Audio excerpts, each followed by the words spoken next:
ও মুসলমান বাবাজি, এই পৃথিবীর বুকে সর্বপ্রথম যেই মসজিদটা তৈরি করা হয়েছিল সেটা হচ্ছে আল্লাহর ঘর কাবা।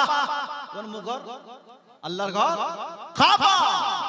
এই কাবাকে সর্বপ্রথম বানিয়েছিল আল্লাহর ফেরেশতারা। সর্বপ্রথম কাবাকে তৈরি করেছিল আল্লাহর ফেরেশতারা। তারপর কাবা বানালো হযরতে আদম আলাইহিস সালাম, তারপর বানালো হযরতে নূহ আলাইহিস সালাম।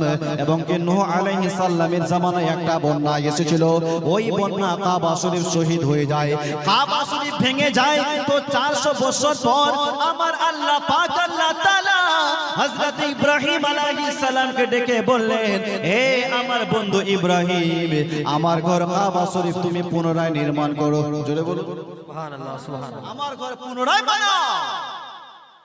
ইব্রাহিম আলাইহিস সালাম হলেন মিস্ত্রি, আর তার ছেলে হযরতে ইসমাঈল আলাইহিস সালাম হলেন লেবার। বাপ বেটা দুজনে মিলে আল্লাহর ঘর কাবার কাজ শুরু করলো। জোরে বলুন সুবহানাল্লাহ। একটু মুহাব্বতে বলুন ইয়া রাসূলুল্লাহ। বাপ বেটা